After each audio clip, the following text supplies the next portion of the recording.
This is Radio Taiwan International.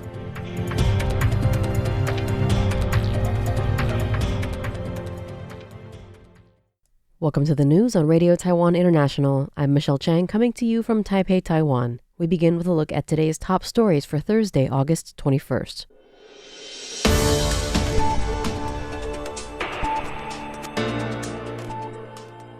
The Cabinet approves a record budget, including defense spending reaching 3.32% of the GDP.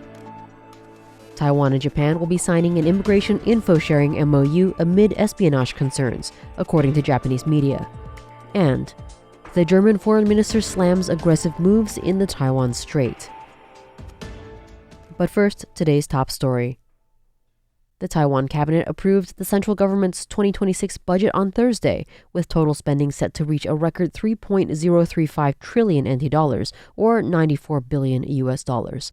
This is 110 billion NT dollars, or 3.6 billion US dollars more than this year. The budget projects revenue of 2.9 trillion NT dollars, leaving a shortfall of 172.7 billion NT dollars. After debt repayments, total financing needs will rise to 299.2 billion NT dollars, which will be covered through borrowing. Premier Zhou Rongtai said the government must boost spending on key areas such as defense, foreign affairs, and social welfare, despite fiscal pressures from the revised act governing the allocation of government revenues and expenditures, which increases local government tax allocations by 416.5 billion NT dollars. Defense spending has drawn particular focus. The cabinet allocated 561.4 billion NT dollars in regular defense funds, but when combined with special budgets and expenditures by the Veterans Affairs Council and Coast Guard Administration, the total defense budget will reach 949.5 billion NT dollars. This represents 3.32% of Taiwan's GDP, in line with NATO standards. Zhou stressed that the budget underscores Taiwan's commitment to defending its sovereignty and maintaining stability in the Indo-Pacific. He also noted that wages and benefits for military personnel, police, and firefighters will continue to rise. However, broader reforms to retirement rules are not included in next year's budget due to fairness concerns. Zhou said the government will seek a constitutional interpretation regarding disputes over the pension system, while reaffirming that national security and international engagement remain top priorities amid rising geopolitical tensions. Taiwan and Japan have signed a memorandum of understanding to share information on foreign nationals seeking to travel from Taiwan to Japan.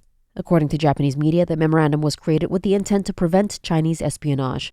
The MOU, officially called the Memorandum of Cooperation between the Japan-Taiwan Exchange Association and the Taiwan-Japan Relations Association regarding information sharing on immigration matters, was signed in late December 2024, according to the Japan-Taiwan Exchange Association. The Yomiuri Shimbun, a Japanese news media outlet, reported that the memorandum was in response to a possible situation in Taiwan, which they call Taiwan contingency, and indicated it would be triggered by Chinese actions. According to the outlet, if China were to invade Taiwan and a large number of Taiwanese and other non-Japanese nationals were to evacuate to Taiwan, Chinese agents may try to conceal themselves among the evacuees.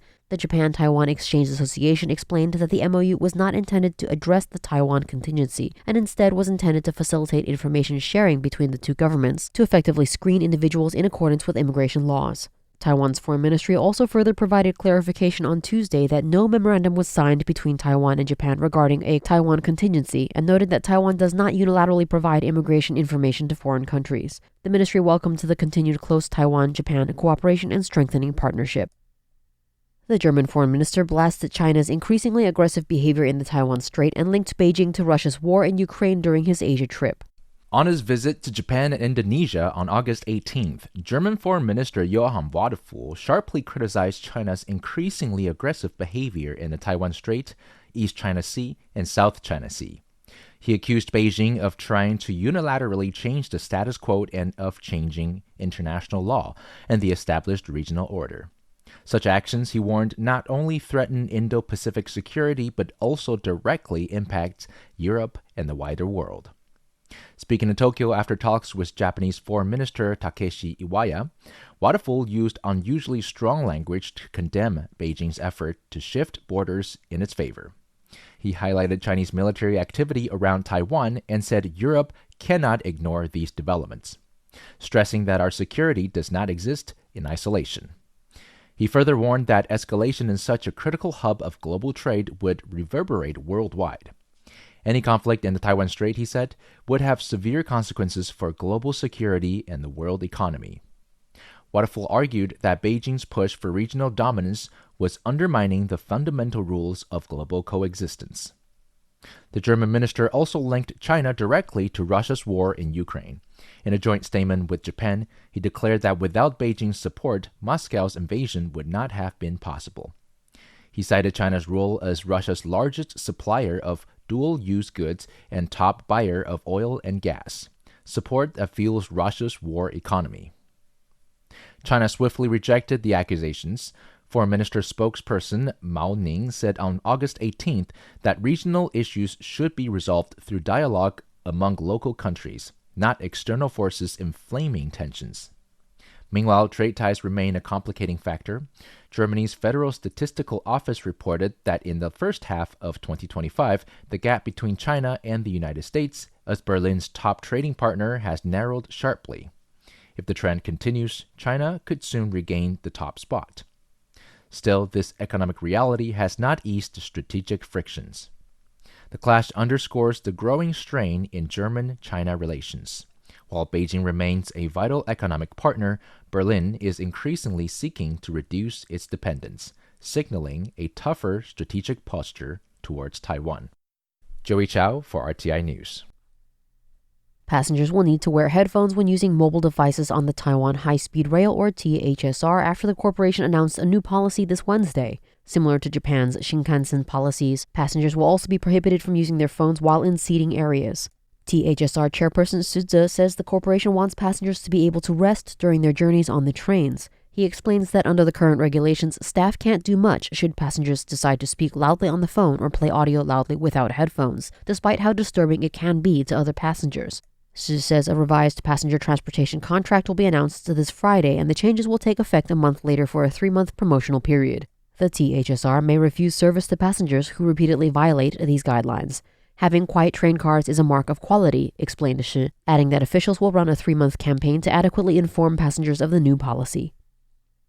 An exhibition at the National 228 Memorial Museum opened this Thursday to mark the 102nd anniversary of Taiwanese democracy activist and legal scholar Peng Mingmin's birthday. Peng co-authored the United Formosan's in America for Independence during Taiwan's martial law period, leading to his imprisonment and a life of exile. The exhibition, titled Inspiring the Island's Path to Freedom, The Beliefs and Actions of Peng Mingmin, is presented by the Peng Foundation.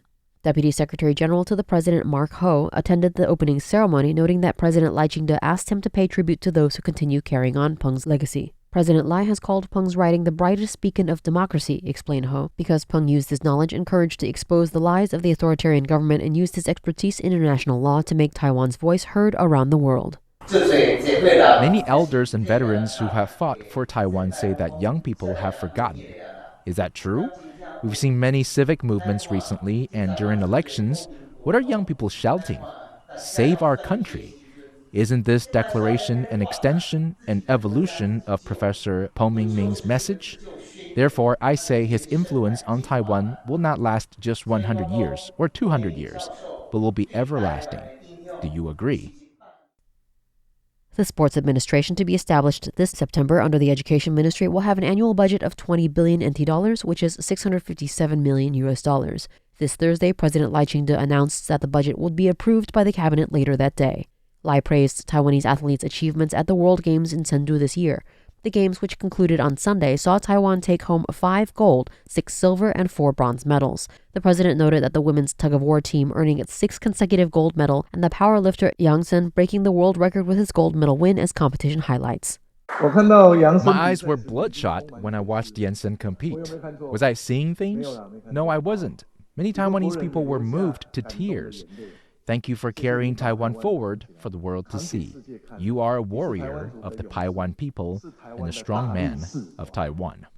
The president thanked all the athletes, saying they have inspired and encouraged Taiwan regardless of whether or not they medaled. Lai also expressed gratitude to the coaches, trainers, and logistical and support staff. Lai quizzed the athletes on when the sports administration would be established, to which they quickly responded September 9th.